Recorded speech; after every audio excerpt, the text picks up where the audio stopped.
अच्छा बेटा, अभी लेक्चर स्टार्ट करते हैं आपका। लास्ट देखो था, ठीक है।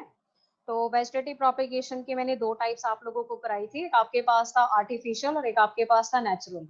तो अगर आपको याद हो तो उनकी फर्दर टाइप्स और कैटेगरीज आप लोगों ने पढ़ी थी। तो हमारा लास्ट लेक्चर में चल रहा था आर्टिफिशियल मेथड ऑफ प्रोपेगेशन। तो आर्टिफिशियल मेथड ऑफ प्रोपेगेशन में मैंने आप लोगों को टोटल 4 तरह के मेथड्स बताए थे। एक आप लोगों के पास था कटिंग, एक आपके पास था लेयरिंग, देन ग्राफ्टिंग, और लास्ट इसमें हमने पढ़ा था माइक्रो प्रोपेगेशन, अगर आपको याद हो। तो माइक्रो प्रोपेगेशन हम जब पढ़ रहे थे तो मैंने आपको बताया था कि इसमें आप नया प्लांट बना सकते हो, बहुत सारे नए प्लांट बना सकते हो। तो इसके लिए आपको जो पेरेंट प्लांट है वो पूरा लेने की जरूरत नहीं है। पेरेंट प्लांट का एक छोटा सा पार्ट आप लोगों ने लेना है, विच मे बी द सेल और विच मे बी द टिश्यू। तो उससे आप बहुत सारे नए प्लांट्स बना सकते हो। तो टेक्निक को नाम दिया जाता है माइक्रो प्रोपेगेशन। फिर उसके बाद हमने पढ़ा था कि माइक्रो प्रोपेगेशन बाद नेक्स्ट इसमें मैंने आपको बताया था कि वेजिटेटिव प्रोपेगेशन की कुछ एडवांटेजेस होती हैं और कुछ डिसएडवांटेजेस होती हैं। एडवांटेजेस मैं आपको बता चुकी हूँ कि कम टाइम में नंबर ऑफ प्लांट्स बना सकते हैं, सीडलेस प्लांट बना सकते हैं, ठीक है। और प्लांट्स जो बनेंगे वो आइडेंटिकल होंगे क्योंकि ये सिंगल पेरेंट इन्वॉल्व है। डिजीज फ्री बनते हैं, उनका सर्वाइवल रेट भी बहुत अच्छा रहता है, और अच्छी क्वालिटीज के जो प्लांट्स हैं वो आपके पास बनते हैं। डिसएडवांटेज में मेन डिसएडवांटेज बेटा यही रहता है कि आपका जो वेजिटेटिव प्रोपेगेशन है, पॉइंट है कि उसमें देखो वेरिएशन नहीं होता, क्योंकि आप कोई रिप्रोडक्शन तो कर नहीं रहे हो, गैमीट फ्यूज नहीं कर रहे हो, so there will be no variation. तो वेरिएशन नहीं होगा तो प्लांट जो है वो इन्वायरमेंटल कंडीशन के साथ अडेप्ट नहीं हो पाएगा। तो जैसे जैसे बाहर इन्वायरमेंटल कंडीशन चेंज होगी, प्लांट इफेक्ट होगा उससे। क्यों? क्योंकि प्लांट में वेरिएशन नहीं है। फिर जो वेजिटेटिव प्रोपेग्यूल्स होते हैं, जैसे बल्बिल हो गया, ट्यूरियॉन्स हो गया, बल्ब हो गया, ये जो मैंने सब आपको बताए थे, ट्यूबर वगैरह, ये बेटा इजिली अफेक्ट हो सकते हैं बाय सम वायरस, बैक्टीरियल और फंगल इन्फेक्शन। तो अगर लंबे टाइम तक ये ऐसे पड़े रह गए तो इनमें इन्फेक्शन के चांस बढ़ जाते हैं। तो ये भी एक इसका डिसएडवांटेज माना जाता है वेजिटेटिव प्रोपेगेशन। अच्छा, दूसरी इंपॉर्टेंट चीज है कि जो वेजिटेटिव प्रोपेगेशन है उसको आप एसेक्सुअल रिप्रोडक्शन की एक टाइप ही मान के चलोगे, क्योंकि जैसे एसेक्सुअल में सिंगल पेरेंट इन्वॉल्व है, वेजिटेटिव प्रोपेगेशन में भी सिंगल पेरेंट इन्वॉल्व है। एसेक्सुअल में आप गैमीट का फ्यूजन नहीं करवाते, सेम आप वेजिटेटिव प्रोपेगेशन में भी नहीं करते। एसेक्सुअल में आइडेंटिकल कॉपीज बनती हैं, आइडेंटिकल ऑर्गेनिजम्स बनते हैं, तो सेम आपका वेजिटेटिव प्रोपेगेशन में भी होता है। तो वेजिटेटिव प्रोपेगेशन को आप एसेक्सुअल रिप्रोडक्शन की एक टाइप मान के चल सकते हैं, ठीक है। अब आपका जो बेटा इस चैप्टर का फर्स्ट पार्ट था ए सेक्सुअल रिप्रोडक्शन, जो फर्स्ट टाइप थी वो आप लोगों की कंप्लीट हो चुकी है। सेकंड टाइप अब हम यहाँ पर स्टार्ट करेंगे, that is called sexual reproduction. Sexual reproduction में अगर आपको फीचर याद हो तो सबसे इंपॉर्टेंट देखो, हमने बताया था कि सेक्सुअल रिप्रोडक्शन जो है वो बाई पेरेंटल है। बाई पेरेंटल का मतलब समझ जाओ कि ज्यादातर केसेस में जब सेक्सुअल रिप्रोडक्शन होगी तो दो पेरेंट्स इन्वॉल्व होंगे, ठीक है। अब जितने भी ऑर्गेनिजम्स आपके पास हैं who are undergoing sexual reproduction, वो ऑर्गेनिज्म बेटा यूनिसेक्सुअल होते हैं। यूनिसेक्सुअल का मतलब एक ऑर्गेनिज्म में एक ही सेक्स प्रेजेंट होगा। तो definitely sexual reproduction by parental हो जाती है, क्योंकि उसमें आपको दो पेरेंट्स इन्वॉल्व करने पड़ते हैं। बट अगर बाय चांस ऑर्गेनिज्म आपके पास बाइसेक्सुअल है, जिसमें कि दोनों सेक्स प्रेजेंट है, और अगर वो दोनों सेक्स सेम टाइम पे बेटा मेच्योर होते हैं, कंडीशन ध्यान से सुन लो जो मैं कह रही हूँ, बाइसेक्सुअल में अगर दोनों सेक्स सेम टाइम पे मेच्योर होते हैं तो उस केस में एक ही ऑर्गेनिज्म के अंदर दो तरह के गैमीट सेम टाइम पे बन जाएंगे, और वो दोनों गैमीट आपस में फ्यूज भी हो जाएंगे। तो इस कंडीशन को यूनिपेरेंटल बोला जाता है, जिसका एग्जांपल आपके पास है टेपवॉर्म। तो वैसे तो ज्यादातर केसेस में जो सेक्सुअल रिप्रोडक्शन है बेटा वो बाइपेरेंटल है, लेकिन कुछ केसेस में इट कैन बी यूनिपेरेंटल। फिर उसमें बताते हैं कि जो सेक्सुअल रिप्रोडक्शन है बेटा वो एम्फीमिक्सिस है। एम्फीमिक्सिस का मतलब होता है कि दो गैमीट आपस में फ्यूज हो गए। एम्फी का मतलब क्या होता है? बोथ। मिक्सिस का मतलब क्या होता है? मिक्स होना, मतलब फ्यूज होना। तो दैट मीन्स कि जो एम्फीमिक्सिस है उसका मतलब होता है दो गैमीट का आपस में फ्यूजन। फिर सेक्सुअल रिप्रोडक्शन को बेटा एम्फीगोनी भी बोला जाता है। एम्फीगोनी में एम्फी का मतलब क्या होता है? बोथ। गोनी का मतलब होता है मैरिज। गोनी का मतलब होता है यूनियन। तो यहाँ पर दो गैमीट्स का आपस में यूनियन हो रहा है, फ्यूजन हो रहा है। तो आइदर आप ये बोल सकते हो कि इट इज एम्फीमिक्सिस, या फिर आप ये बोल सकते हो it is amphigony. Clear? Sexual reproduction में बेटा गैमेटोजेनेसिस होगा। गैमेटोजेनेसिस आपको क्लियर कट पता है, इसका मतलब होता है गैमीट का फॉर्मेशन। देखो गैमीट बनेंगे तो वो फ्यूज भी करेंगे, तो उसको क्या बोलते हैं? फर्टिलाइजेशन। और फर्टिलाइजेशन का दूसरा नाम यहाँ पर आपके पास आता है syngamy, that is a fusion of gamete. अब आपको पता है जब गैमीट आपस में फ्यूज करेंगे बेटा तो आपके पास जाइगोट बनेगा। ठीक है, जाइगोट समझते हो ना, डिप्लॉइड स्ट्रक्चर होता है जो गैमीट के फ्यूजन से बनता है।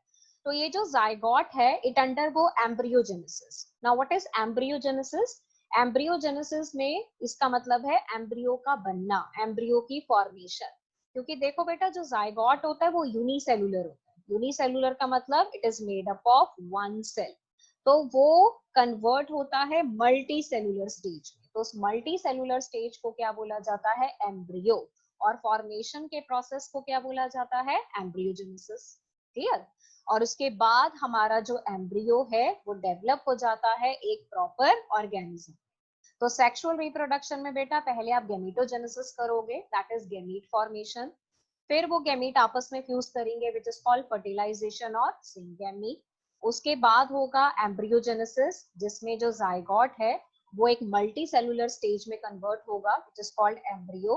एंड अल्टीमेटली एम्ब्रियो किसमें डेवलप हो जाएगा? Into a whole new organism. तो ये स्टेप आप लोगों ने पढ़ने हैं सेक्सुअल रिप्रोडक्शन।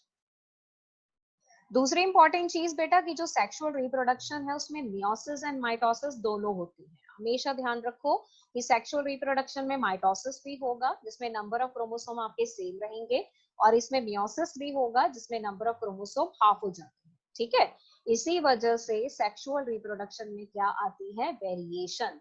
और वेरिएशन की वजह से हमारा जो इंडिविजुअल है वो चेंजिंग एनवायरमेंटल कंडीशन के साथ अच्छी तरीके से अडेप्ट हो पाता। दूसरी इंपॉर्टेंट चीज की जो आपका सेक्सुअल मोड ऑफ रिप्रोडक्शन है, ठीक है, वो आपको बेटा प्लांट्स या एनिमल्स दोनों में देखने को मिलता है। क्लियर? और ये दोनों में आपको आराम से मिल जाएगा। और दूसरी बात सेक्सुअल रिप्रोडक्शन में मेन प्रोसेस में होगा क्या? पहले तो बेटा आप गैमीट बनाओगे, फिर उन गैमीट का फ्यूजन करोगे। So it is actually the fusion of gametes which result into the formation of new organism. तो प्रोसेस को क्या बोला जाता है? Sexual reproduction. अब नेक्स्ट इसमें बेटा आप लोगों के पास एक क्वेश्चन आता है कि जितने भी ऑर्गेनिज्म जिनका की बॉडी ऑर्गेनाइजेशन बहुत सिंपल है, ठीक है, बॉडी ऑर्गेनाइजेशन बहुत सिंपल है, जैसे कि एल्गी है, फंजाई है, उनका बॉडी ऑर्गेनाइजेशन बहुत सिंपल है। टिश्यू लेवल है या फिर सेलुलर लेवल है या फिर ऑर्गन लेवल है, तो वो ज्यादातर केसेस में आपको एसेक्सुअल रिप्रोडक्शन शो करते हैं। बट अगर बाय चांस कंडीशन कहते हैं अनफेवरेबल हो जाए तो ये क्या करते हैं? सेक्सुअल मोड पे चले जाते हैं। वैसे नॉर्मली वो कैसे रिप्रोड्यूस कर रहे हैं? Asexual mode of reproduction, but they can also shift to the sexual mode of reproduction. तब आपसे क्वेश्चन पूछा जाता है कि वो सेक्सुअल मोड ऑफ रिप्रोडक्शन कब और क्यों करते हैं, इसका आंसर देना है आप। ठीक है, तो पहली बात बेटा, जो ऑर्गेनिज्म जिनका ऑर्गेनाइजेशन बहुत सिंपल है जैसे कि एल्गी एंड फंजाई, वो आपको सेक्सुअल मोड ऑफ रिप्रोडक्शन तब शो करेंगे जब उनके आसपास एडवर्स कंडीशन आ जाती है, अनफेवरेबल कंडीशन आ जाती है, जिन कंडीशन में बेटा सरवाइव करना बहुत मुश्किल हो जाता है। तो वो क्या करते हैं? बजाय कि वो एसेक्सुअली रिप्रोड्यूस करें, उसकी बजाय they undergo sexual mode of reproduction. ठीक है, ताकि वो उस अनफेवरेबल कंडीशन में सरवाइव कर सके। अब इसके लिए देखो वो करेंगे क्या। जैसे ही उनके आसपास बेटा अनफेवरेबल कंडीशन आती है, वो जो गैमीट्स बनाते हैं वो गैमीट्स फटाफट से फ्यूज कर जाएंगे। अच्छा, गैमीट का फ्यूजन होगा तो आपके पास क्या बनेगा? जाइगोट बनेगा। अब जाइगोट जो है वो अपने अराउंड एक थिक वॉल की फॉर्मेशन करेगा। नॉर्मली देखो होता क्या है, जब हमारे पास जाइगोट बनता है then the zygote undergo repeated division, bar bar divide करके वो एम्ब्रियो बनाता है। ठीक है, लेकिन यहाँ पर बेटा एम्ब्रियो नहीं बन रहा। यहाँ पर क्या हो रहा है कि जैसे ही हमारे पास जाइगोट बन गया तो जाइगोट अपने अराउंड एक थिक वॉल, एक मोटी सी कवरिंग की फॉर्मेशन करेगा, और फिर हम उसको क्या नाम देंगे? जाइगोस्पोर। क्या बोलेंगे उसको? जाइगोस्पोर। अब ये जो जाइगोस्पोर है बेटा, ये इसी फॉर्म में रहेंगे जब तक कि बाहर कंडीशन ठीक नहीं हो जाती। जैसे ही कंडीशन फेवरेबल होंगी, इमीडिएट जो आपके जाइगोस्पोर्स हैं वो आपके डिस्पर्स हो जाएंगे हवा से या किसी भी तरीके से, वो दूर दूर तक बेटा डिस्पर्स हो गए। और जैसे ही वो डिस्पर्स होंगे, ऑब्वियसली जहां पर भी वो जाके गिरेंगे वहां पर वो जर्मिनेट होके आपके पास क्या बनाएंगे, न्यू ऑर्गेनिज्म। तो अगर आपसे क्वेश्चन पूछा गया कि जो ऑर्गेनिज्म जिनका की ऑर्गेनाइजेशन बहुत सिंपल है, जैसे कि एल्गी एंड फंजाई है, वो नॉर्मली एसेक्सुअली रिप्रोड्यूस करते हैं but they can also show sexual mode of reproduction. तो वो सेक्सुअल मोड ऑफ रिप्रोडक्शन कब और क्यों कैसे शो करेंगे, ठीक है। तो वो सेक्सुअल मोड ऑफ रिप्रोडक्शन तब करेंगे जब उनके आसपास कंडीशन कैसी हो जाती है, एडवर्स, अनफेवरेबल, जिन कंडीशन में उनका सर्वाइव करना मुश्किल है। तो उन कंडीशन में बेटा वो गैमीट्स बनाएंगे, गैमीट्स आपस में फ्यूज करके क्या बनाएंगे, जाइगोट। जाइगोट अपने अराउंड एक थिक वॉल का फॉर्मेशन करेगा, तो वो किस में कन्वर्ट हो जाएगा बेटा, जाइगोस्पोर, ठीक है। फिर उसके बाद जो ये जाइगोस्पोर है, ये हवा से दूर दूर तक बेटा डिस्पर्स हो जाएंगे। जहां जहां जाके ये जाइगोस्पोर गिरेंगे वहां पर ये जर्मिनेट करके एक नया ऑर्गेनिज्म बनाएंगे। लेकिन जर्मिनेशन कब करेंगे, जब कंडीशन फेवरेबल होगी, जब कंडीशन ठीक होंगी। अदरवाइज ये किस फॉर्म में रहेंगे, जाइगोस्पोर की फॉर्म में। तो ये आप लोगों के पास है इस क्वेश्चन का आंसर। जिस बच्चे को बेटा अगर कोई भी डाउट आ रहा होगा दिमाग में ड्यूरिंग लेक्चर, तो अपना चैट बॉक्स में क्वेश्चन लिख के छोड़ दो। लेक्चर के लास्ट 10 या 15 मिनट में मैं चैट बॉक्स में जाती हूँ, तो आप लोगों के डाउट्स मैं वहीं से लूंगी, ठीक है। अच्छा बेटा, इसके बाद नेक्स्ट जो स्लाइड आपके पास है, इसमें लिखा है टाइप्स ऑफ सेक्सुअल रिप्रोडक्शन। अब आपने टाइप बतानी है सेक्सुअल रिप्रोडक्शन की। तो देखो, टाइप में सबसे पहले हमारे पास क्या है कि सेक्सुअल रिप्रोडक्शन दो तरीकों से होती है, ठीक है। एक हमारे पास आता है सिनगैमी और एक आता है कॉन्जुगेशन। अभी इसमें जो सिनगैमी है वो आप डिटेल में करोगे, कॉन्जुगेशन में ज्यादा डिटेल में जाने की जरूरत नहीं है, सिर्फ उसका डेफिनेशन समझना है आपने। सबसे पहले देखो, सिनगैमी की अगर बात करें तो बेटा सिनगैमी में सिन का मतलब क्या होता है, सिन का मतलब होता है फ्यूजन, जुड़ना आपस में, ठीक है। Gamy word is coming from the gametes, यानी कि सिनगैमी में किसका फ्यूजन होगा बेटा, गैमीट्स का, ठीक है। It is a complete fusion of male and female gamete known as syngamy.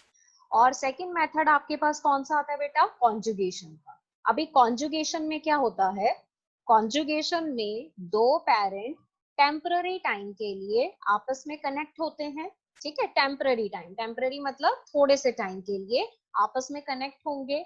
फिर वो अपना जो मेल न्यूक्लियस है, मेल न्यूक्लियस, वो आपस में एक्सचेंज करेंगे एक दूसरे के साथ, ठीक है। उसके बाद वो दोनों सेपरेट हो जाते हैं।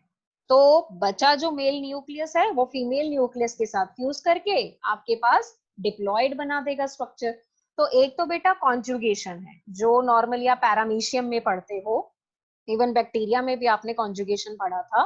और एक हमारे पास जो मोस्ट कॉमन मेथड है जो बाकी सारे ऑर्गेनिज्म में होता है, that is called syngamy, which is the fusion of male and female. तो अभी जो सिनगैमी है बेटा वो आपने डिटेल में पढ़नी है। तो सबसे पहले हम सिनगैमी की टाइप्स पढ़ें, ठीक है। अब टाइप्स में क्या होगा ना कि अगर आप सिनगैमी को बेटा क्लासिफाई करते हो, then classification is based on some criteria. कुछ क्राइटेरिया हैं आपके पास जिसके बेस्ड पे आप सिनगैमी को यहाँ पर क्या करोगे, क्लासिफाई करोगे। तो सबसे पहला क्राइटेरिया हम लेते हैं based on the source of gamete, कि जो गैमीट है वो आते कहाँ से है, ठीक है। तो उसके हिसाब से बेटा फर्स्ट टाइप हमारे पास आती है एंडोगैमी। कौन सी टाइप है हमारे पास, एंडोगैमी। अब एंडोगैमी का मतलब समझो, एंडोगैमी में एंडो का मतलब क्या होता है, अंदर, गैमी का मतलब क्या होता है, गैमीट्स। मतलब जो गैमीट है वो एक ही ऑर्गेनिज्म की बॉडी के अंदर है, बाहर से कोई गैमीट नहीं रिसीव किया जा रहा, ठीक है। एक ही ऑर्गेनिज्म की बॉडी के अंदर दोनों गैमीट हैं और वो गैमीट आपस में क्या होते हैं, फ्यूज होते हैं। तो बेटा इसको नाम दिया जाता है सेल्फ फर्टिलाइजेशन। सेल्फ फर्टिलाइजेशन का मतलब कि जो ऑर्गेनिज्म है वो बाइसेक्सुअल है उसके अंदर दोनों तरह के सेक्स हैं, तो दोनों तरह के गैमीट भी बनेंगे और वो दोनों गैमीट उस ऑर्गेनिज्म की बॉडी के अंदर फ्यूज हो जाएंगे। तो this is known as what, endogamy. ठीक है, तो इस हिसाब से जो सेक्सुअल रिप्रोडक्शन है बेटा वो यूनिपेरेंटल होगी। क्यों? क्योंकि एक ही ऑर्गेनिज्म इन्वॉल्व है, एक से ज्यादा तो आपने लिया ही नहीं। एक ही ऑर्गेनिज्म के अंदर ओवरी भी प्रेजेंट है, उसी के अंदर टेस्टिस भी प्रेजेंट है। तो जब ओवरी और टेस्टिस अपने अपने गैमीट बनाएंगी तो दोनों गैमीट आपस में फ्यूज हो जाएंगे, तो उनके फ्यूजन को बोला जाता है एंडोगैमी और it is called self fertilization. और क्योंकि एक ही पेरेंट इन्वॉल्व है so it is known as what, uniparental. Example आप कौन सा दोगे? टीनिया सोलियम, जो प्लेटी हेलमिंथस का मेंबर है। कॉमन नेम इसका क्या आता है आपके पास? टेपवर्म। क्लियर? तो ये था बेटा आप लोगों के पास फर्स्ट टाइप सिनगैमी की, that is known as endogamy. अब इसके बाद जो नेक्स्ट टाइप आती है बेटा उसको एक्सोगैमी बोला जाता है। एक्सोगैमी में एक्सो का मतलब क्या होता है? बाहर। ठीक है, गैमी वर्ड कहाँ से आता है? It is coming from the gamete. तो बेसिकली एक्सोगैमी का मतलब क्या हुआ कि जो गैमीट है बेटा वो बाहर से आ रहे हैं आपके पास। ठीक है, तो इस हिसाब से इसको क्या नाम दिया जाता है? Cross fertilization. कहने का मतलब कि जो पेरेंट है आपके पास वो यूनिसेक्सुअल है, क्योंकि उनमें एक ही तरह का सेक्स है, या तो ओवरी या फिर टेस्टिस। तो इस केस में वो पेरेंट एक ही तरह का गैमीट बनाएगा। ठीक है, तो यानी कि इसमें आपको दो पेरेंट लाने पड़ेंगे। सो इट इज बाई पेरेंटल, क्योंकि जो दोनों गैमीट है बेटा वो दो डिफरेंट पेरेंट से आ रहे हैं, क्योंकि पेरेंट कैसे हैं? यूनिसेक्सुअल है। तो टाइप ऑफ सेक्सुअल रिप्रोडक्शन को क्या बोला जाता है? By parental.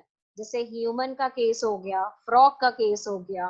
तो क्योंकि बेटा दोनों गैमीट दो डिफरेंट पेरेंट से आ रहे हैं तो आप इसको क्या बोलोगे? Cross fertilization. अगर दोनों गैमीट सेम पेरेंट से आते हैं तो आप उसको क्या बोलते? Self fertilisation. ठीक है, तो self fertilisation is known as endogamy and cross fertilisation is known as exogamy.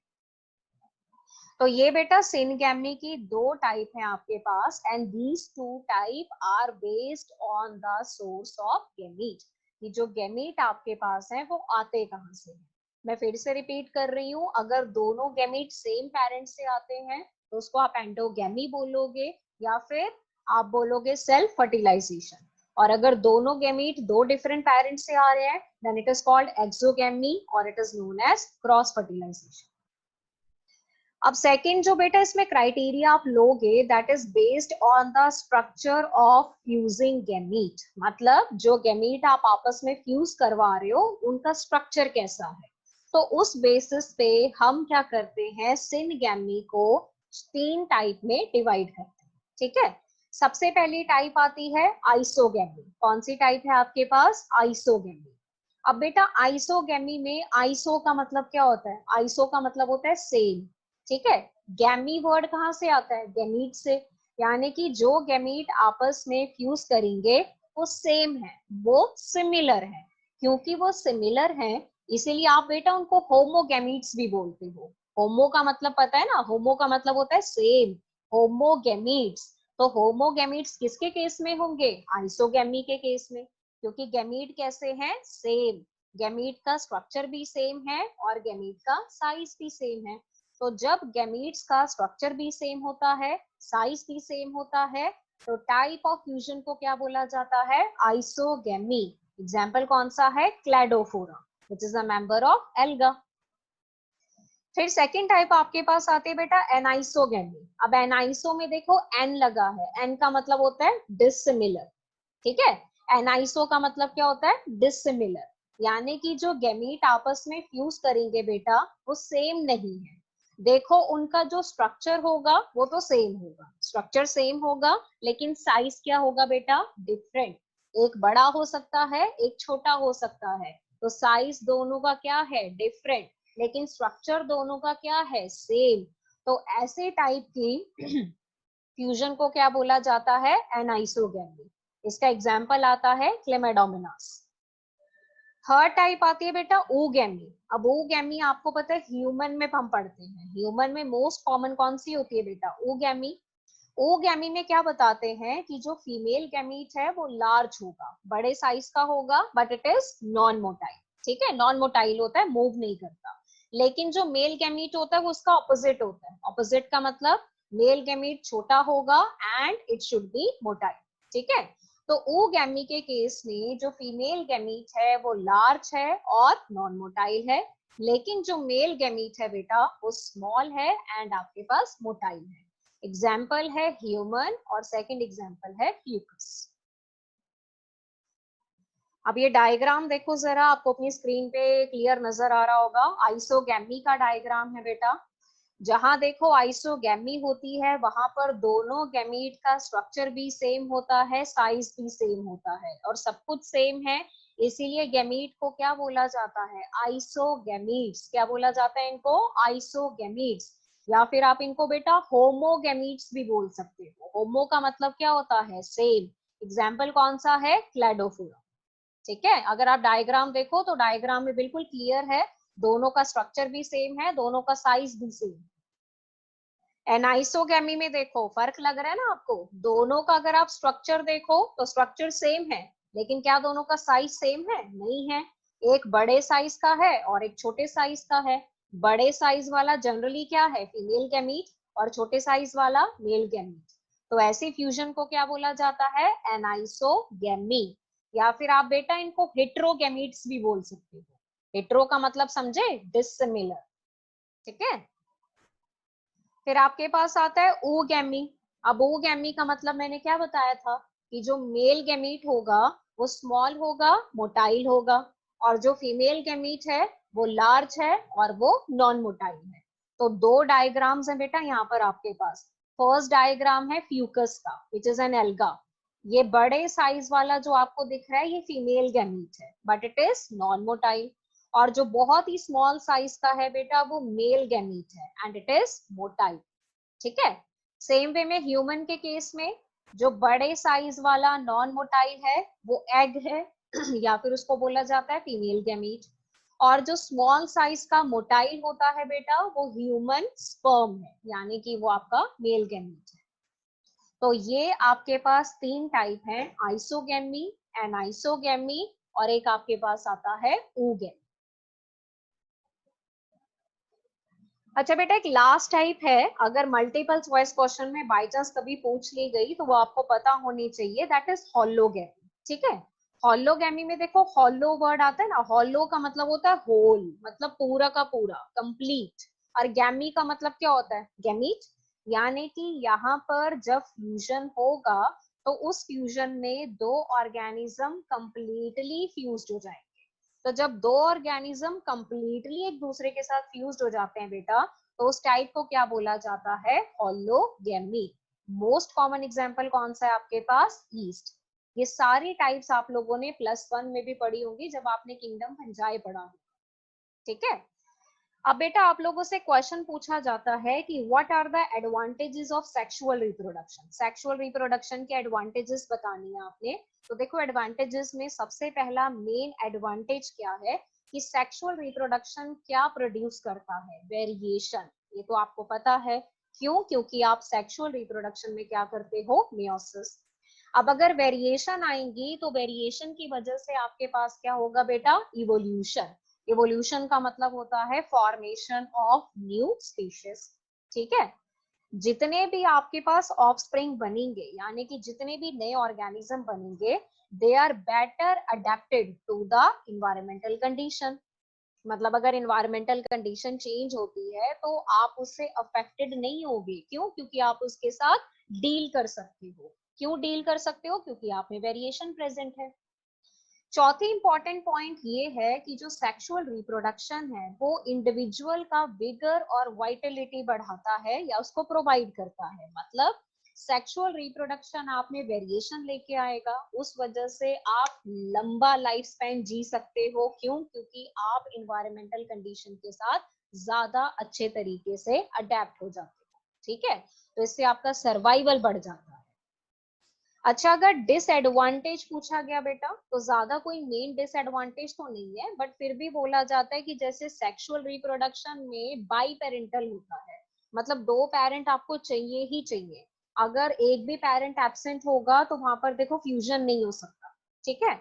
और दूसरा, क्योंकि सेक्सुअल रिप्रोडक्शन में बेटा मियोसिस होती है, इसीलिए जो सेक्सुअल रिप्रोडक्शन है वो थोड़ा स्लो प्रोसेस है। स्लो मतलब टाइम लेता है, लंबा प्रोसेस है, क्योंकि इसमें मियोसिस होती है। तो ये एक इसका डिसएडवांटेज आप मान सकते हो।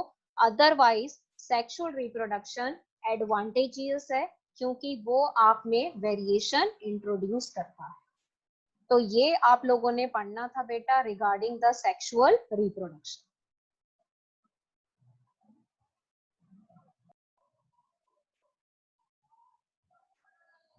ओके बेटा, लेक्चर आगे स्टार्ट करते हैं आपका। अभी जो थोड़ी देर पहले आप लोगों ने पढ़ा था that was regarding the sexual reproduction. तो सेक्सुअल रिप्रोडक्शन के टाइप्स आप लोगों ने पढ़ी थी, जिसमें डिटेल में आप लोगों ने सिनगैमी पढ़ा था। सिनगैमी के अंदर हमने पढ़ा था endogamy, exogamy, isogamy, anisogamy, ओगैमी। Clear. अभी इसके बाद हमने फर्दर जो सेक्सुअल रिप्रोडक्शन है उसको थोड़ा डिटेल में डील करना है बेटा। तो देखो, जो सेक्सुअल रिप्रोडक्शन है ये फिनोमिना आपके प्लांट, एनिमल, फंजाई सब में आपको देखने को मिलता है। अब कहते हैं कि जो प्लांट है, एनिमल्स हैं और फंजाई हैं, अगर आप इन तीनों को आपस में कंपेयर करो बेटा, तो तीनों का जो मॉर्फोलॉजी है, तीनों का जो इंटरनल स्ट्रक्चर है, और तीनों की जो कहते हैं फिजियोलॉजी है, वो टोटली डिफरेंट है आपके पास, ठीक है। बट फिर भी अगर ये तीनों सेक्सुअली रिप्रोड्यूस करेंगे तो थोड़ी बहुत सिमिलैरिटीज इनमें आपको देखने को मिलती है।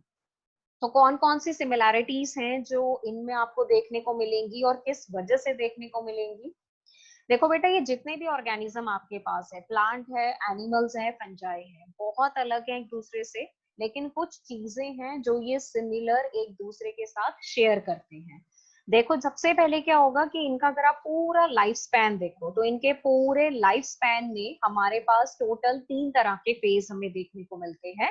सबसे पहला फेज आता है जुविनाइल, जिसको नाम दिया जाता है वेजिटेटिव फेज। ये हम ऑलरेडी बिल्कुल स्टार्टिंग में पढ़ चुके हैं।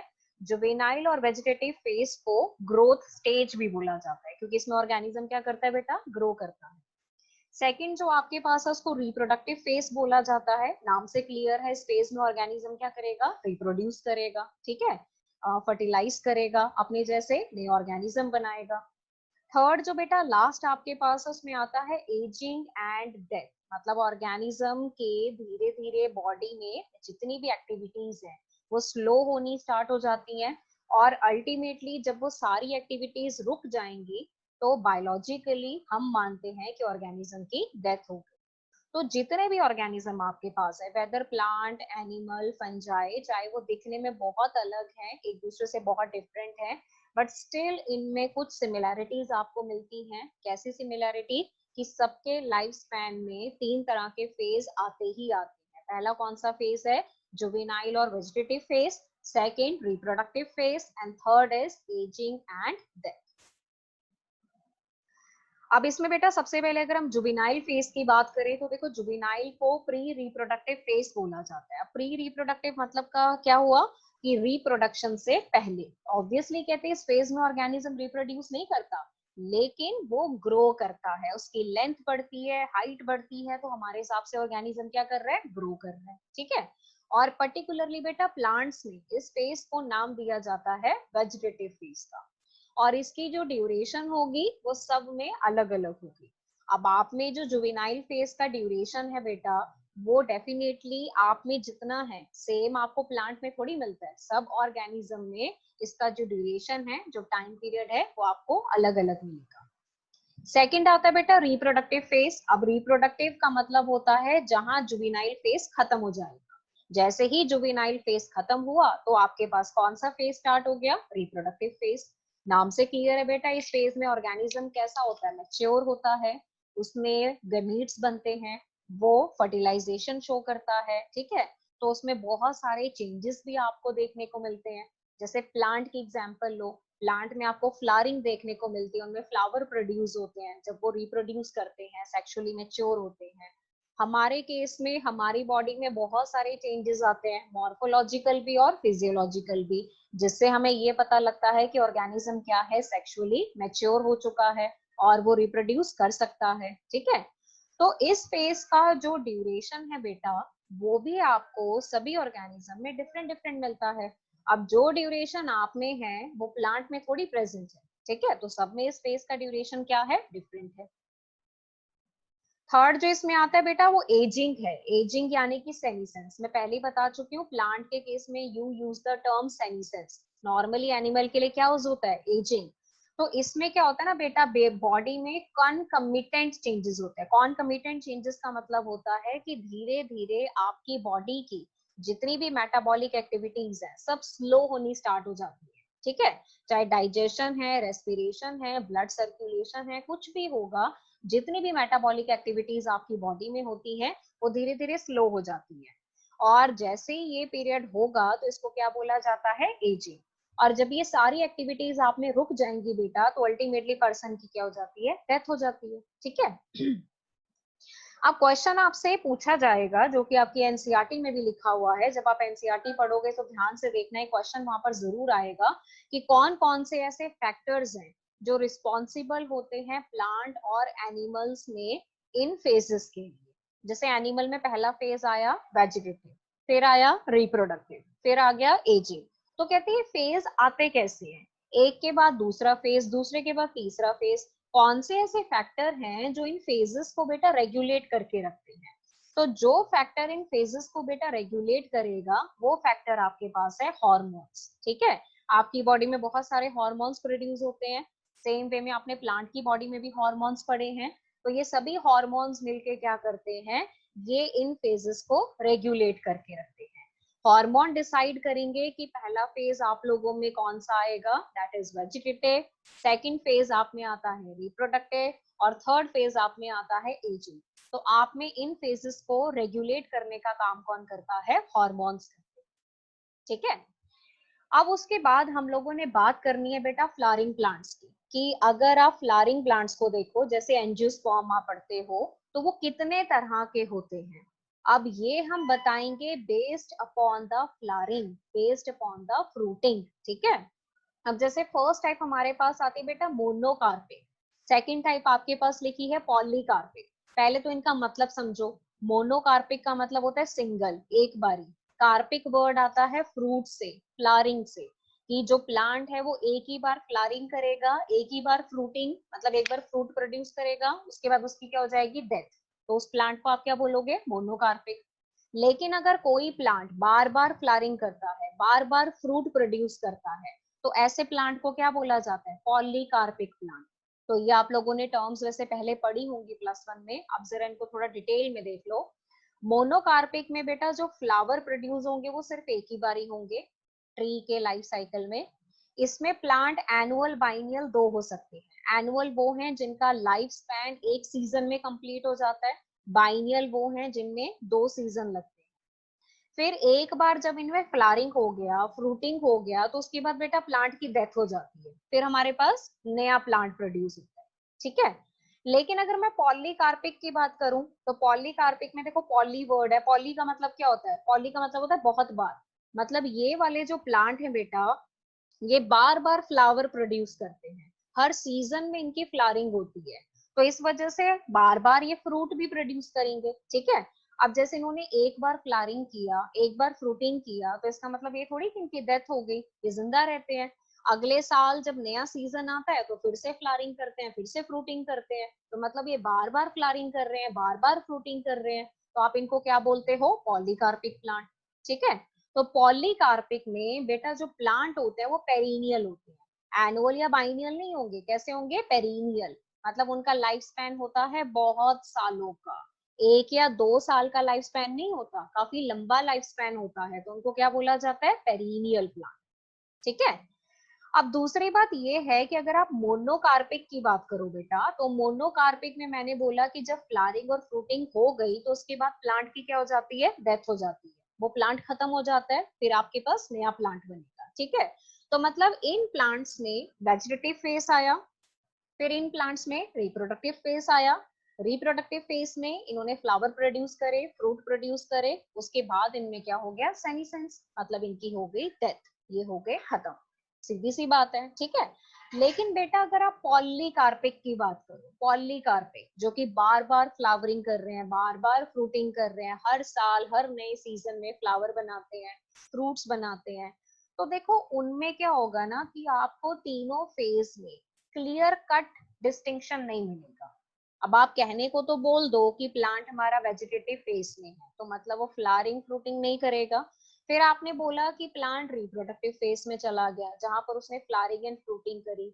लेकिन अब आप ये देखो ना कि जो पॉलीकार्पिक प्लांट है वो तो हर सीजन में फ्लावरिंग एंड फ्रूटिंग कर रहे हैं। मतलब अगर एक बार फ्लावरिंग एंड फ्रूटिंग हुई तो इसका मतलब ये थोड़ी हुआ कि उनका रिप्रोडक्टिव फेज खत्म हो गया।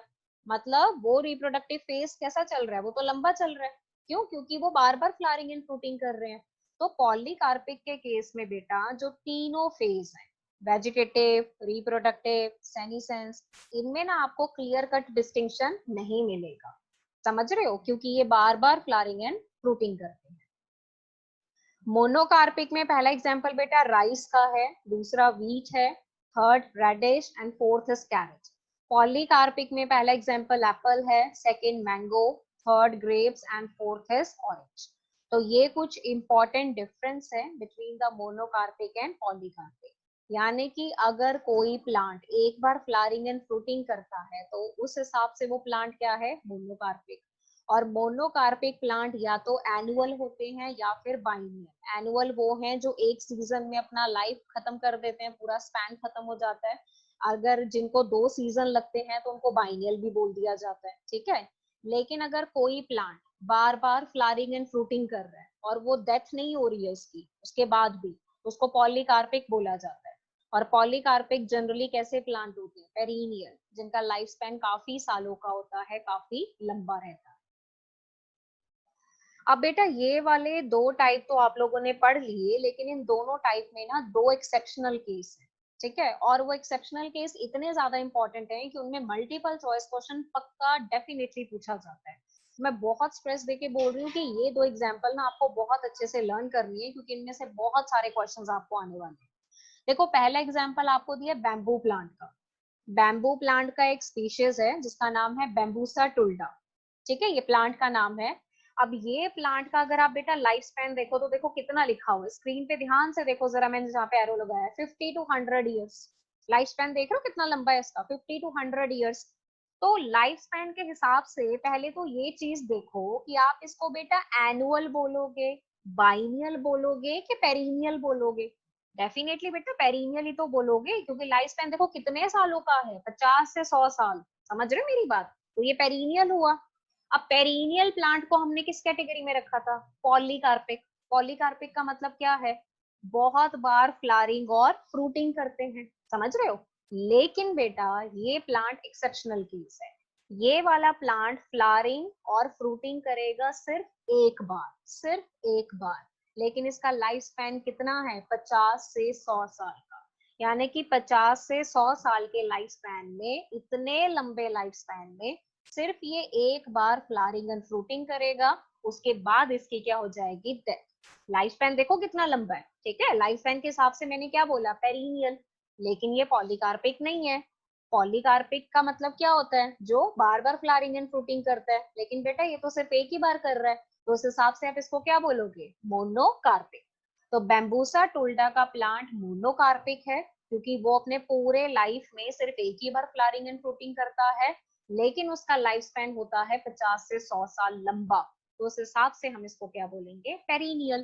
तो ये है बेटा आपके पास एक्सेप्शनल केस नंबर 1। नंबर 2 पे आ जाओ। नंबर 2 पे प्लांट का नाम लिखा है स्ट्रॉबिलैंथस कुंथियाना।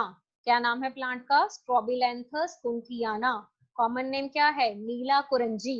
नीला कुरंजी इसलिए बोला जाता है क्योंकि नीले कलर के फ्लावर होते हैं इसके, ठीक है। और ये प्लांट हमें बेटा मिलता कहाँ पे है, ये प्लांट हमें मिलता है जो नीलगिरी हिल्स है ना, नीलगिरी पहाड़ियां, केरला, कर्नाटका एंड तमिलनाडु, वहां पर है ये प्लांट्स जनरली। अब देखो अगर इस प्लांट का लाइफ स्पैन देखो कितना लिखा हुआ है, एरो देखो मैंने कहाँ पे लिखा है, 12 साल, 12 साल, 12 ईयर्स, ठीक है। तो लाइफ स्पैन के हिसाब से ये प्लांट क्या हुआ, पेरिनियल हो गया। 1 या 2 साल का तो लाइफ स्पैन नहीं है ना बेटा, कितने सालों का है, 12 साल का, लंबा लाइफ स्पैन है। तो इस हिसाब से ये क्या हुआ, पेरिनियल। लेकिन ये फ्लावर या फ्रूटिंग कितनी बार करता है, only once. Flower once in 12 year, 12 साल में एक बार फ्लावरिंग, और उसके बाद इसकी क्या हो जाती है, डेथ, ठीक है, इसी वजह से हम इसको बोलेंगे मोनोकार्पिक। तो ये दोनों प्लांट बेटा आपके पास मोनोकार्पिक हैं, लेकिन लाइफ स्पैन के हिसाब से क्या है, perennial, but they both are monocarpic, क्योंकि एक ही बार फ्लावरिंग एंड फ्रूटिंग करेंगे। लास्ट टाइम बेटा जो फ्लावर करे थे इस प्लांट ने, वो सितंबर अक्टूबर 2006 में करे थे। फिर 12 साल बाद फिर से हुई थी फ्लावरिंग। 12 साल मतलब अभी 2018 में भी होके हटी है। तो हर 12 साल बाद क्या होता है, ये प्लांट फ्लावरिंग करते हैं। और क्योंकि ये प्लांट बहुत ज्यादा नंबर में है, तो बेटा बहुत ज्यादा फ्लावरिंग प्रोड्यूस होती है, मास फ्लावरिंग बोलते हैं जिसको। ह्यूज नंबर में फ्लावर बनते हैं, फिर वो गिरते हैं। तो उनके गिरने की वजह से जो पहाड़ियां हैं वो नीले रंग की नजर आती हैं हमें, क्योंकि उसके ऊपर बहुत सारे फ्लावर्स होते हैं। इसलिए इनको क्या बोला जाता है, नीलगिरी हिल्स। ठीक है, तो एक बार फ्लावरिंग आपकी बुक में लिखी हुई है सितंबर अक्टूबर के महीने में 2006 में, और उसके बाद अभी हुई थी 2018 में सितंबर एंड अक्टूबर में। तो ये दो एक्सेप्शनल केस हैं जिनको आपने याद रखना है, जिनके लाइफ स्पैन के हिसाब से ये पेरिनियल है बेटा, लेकिन ये फ्लावरिंग और फ्रूटिंग करते हैं सिर्फ एक बार, तो इनको क्या बोला जाता है, मोनोकार्प। सेम तरीके से बेटा आपने एनिमल्स की टाइप बतानी है, अभी हमने प्लांट्स की करी, तो अब हम एनिमल्स की टाइप बताएंगे। जैसे फर्स्ट एनिमल हमारे पास आते हैं सीजनल ब्रीडर, और सेकंड हमारे पास आते हैं कंटिन्यूअस ब्रीडर। सीजनल ब्रीडर किसको बोला जाता है, देखो ब्रीडर का मतलब होता है जो रिप्रोड्यूस करता है, ठीक है। सीजनल ब्रीडर हमारे पास वो एनिमल है जो साल के एक पर्टिकुलर सीजन, एक पर्टिकुलर टाइम पे ही क्या करेंगे, ब्रीड करेंगे। पूरा साल नहीं ब्रीड करते, साल के किसी पर्टिकुलर सीजन में पर्टिकुलर टाइम पे ब्रीड करते हैं बेटा। जैसे फ्रॉग है, ज्यादातर फ्रॉग कब ब्रीड करते हैं, जब रेनी सीजन होता है, ठीक है। लिजर्ड है आपके पास जो ज्यादातर समर सीजन में ब्रीड करती हैं। बर्ड्स हैं आपके पास, डियर, शीप, हॉर्स एक्सेट्रा। ये सारे एनिमल क्या हैं, सीजनल ब्रीडर, जो ब्रीड करेंगे एक पर्टिकुलर टाइम पे, एक पर्टिकुलर सीजन में। कंटिन्यूअस ब्रीडर किसको बोला जाता है, कंटिन्यूअस ब्रीडर वो है जो साल में कभी भी ब्रीड कर सकते हैं, मतलब उनको किसी पर्टिकुलर सीजन की रिक्वायरमेंट नहीं होती, they can breed through out the year. जैसे ह्यूमंस हैं बेटा, ठीक है, बच्चे पैदा होते ही हैं, विंटर में भी पैदा होते हैं, समर में भी पैदा होते हैं, रेनी सीजन में भी पैदा होते हैं। तो ये थोड़ी है कोई कि हमारे में जो ब्रीडिंग है या जो हमारा रिप्रोडक्शन है वो सीजन के ऊपर डिपेंड है। हम तो थ्रू आउट द ईयर कभी भी ब्रीड करके न्यू वंस प्रोड्यूस कर सकते हैं, तो we are continuous breeder. Apes हैं आपके पास, मंकी हैं, mice, honey bee queen, cattle, और एक पोल्ट्री बर्ड्स। अब बर्ड्स का देख लो यहाँ पे ध्यान से, बहुत इंपॉर्टेंट पॉइंट है। बर्ड यहाँ पर भी है और मैंने बर्ड यहाँ पर भी लिखा है, लेकिन बेटा दोनों में डिफरेंस है। पोल्ट्री बर्ड्स कौन से होते हैं, पोल्ट्री बर्ड्स वो होते हैं जिनको हम पोल्ट्री फॉर्म में रखते हैं, मीट प्रोडक्शन के लिए या एग की प्रोडक्शन के लिए, तो उनको पोल्ट्री बर्ड्स बोला जाता है। तो पोल्ट्री बर्ड्स में लगातार एग प्रोड्यूस करवाया जाता है by giving them hormonal injection, ठीक है। अदरवाइज बर्ड्स कैसी हैं बेटा, सीजनल ब्रीडर हैं, वो तो एक पर्टिकुलर सीजन में ही ब्रीड करती हैं। लेकिन जिन बर्ड्स को हम पोल्ट्री फॉर्म में रखते हैं उनको कंटिन्यूअस ब्रीडर बनाया जाता है जानबूझ के, और वो ह्यूमन अपने बेनिफिट के लिए करते हैं, ताकि लगातार उनका एग प्रोडक्शन हो, फिर उन एग्स को बाहर मार्केट में सेल किया जाता है। तो ऑलवेज रिमेम्बर कि जो बर्ड्स हैं वो वैसे सीजनल ब्रीडर हैं, लेकिन जो पोल्ट्री बर्ड्स हैं वो किस कैटेगरी में आती है, कंटिन्यूअस ब्रीडर की कैटेगरी। अच्छा बेटा, यहाँ पर एक स्लाइड है बीच में जिसमें ना 4 क्वेश्चंस लिखे हुए हैं, और ये चारों क्वेश्चंस आप कर लेना, तो ये सारे क्वेश्चन हम अगले लेक्चर में बैठ के डिस्कस करेंगे। पहला क्वेश्चन इसमें लिखा है, how long does it take for marigold, rice, wheat, coconut and mango plant to comes to flower. पांचों प्लांट में फ्लावर आने में कितना टाइम लगता है, महीने लगते हैं, साल लगते हैं, वो बताना है। फिर कहते हैं कि जिन प्लांट्स में, सेकंड नंबर क्वेश्चन, जिन प्लांट्स में बेटा एक से ज्यादा बार फ्लावरिंग होती है, जैसे एक बार फ्लावरिंग हुई, उसके बाद प्लांट चला गया रेस्टिंग पीरियड में, फिर कुछ टाइम बाद फिर से फ्लावरिंग हुई, ठीक है। तो दो फ्लावरिंग के बीच के पीरियड को क्या बोला जाता है, इंटर फ्लावरिंग पीरियड। तो इंटर फ्लावरिंग पीरियड के टाइम पे जो प्लांट आपके पास है वो जुवेनाइल है या फिर आपके पास मेच्योर है, ये आपने बताना है, ठीक है, कि जो प्लांट है वो जुवेनाइल होगा या फिर मेच्योर होगा। थर्ड क्वेश्चन आपके पास है कि कुछ प्लांट होते हैं बेटा जो थ्रू आउट द ईयर क्या करते हैं, फ्लावरिंग प्रोड्यूस करते हैं, लेकिन कुछ प्लांट कैसे होते हैं जो सीजनल फ्लावरिंग करते हैं। तो कौन से ऐसे प्लांट है जो पूरा साल बेटा फ्लावर प्रोड्यूस करेंगे, और कौन से ऐसे प्लांट है जिनमें सीजनल फ्लावरिंग होती है। इन दोनों का आपने सेपरेट एग्जाम्पल देना है, कम से कम 3 एग्जाम्पल दोनों का लिखना है। नंबर फोर्थ क्वेश्चन है, can you list the changes which are seen in human being that are indicative of reproductive maturity. कहते हैं आप ये बता सकते हो कि जब ह्यूमन रिप्रोडक्टिवली मैच्योर होते हैं तो उनमें आपको कौन कौन से बेटा चेंजेस देखने को मिलते हैं। मॉर्फोलॉजिकली आप बता सकते हो कि क्या क्या चेंजेस मेल में होते हैं, क्या क्या चेंजेस फीमेल में होते हैं जब वो रिप्रोडक्टिवली मैच्योर होंगे। तो ये चारों के चारों क्वेश्चन आपकी एनसीईआरटी की बुक में है, ये मैंने स्लाइड पे लिख दिए हैं। तो बेटा इनके आंसर्स आप अपनी कॉपी पे लिखोगे, परसों मैं सभी बच्चों से डिस्कस करूंगी। लास्ट लेक्चर के भी क्वेश्चन पढ़े और ये 4 क्वेश्चन पहले थे, 4 ये हैं।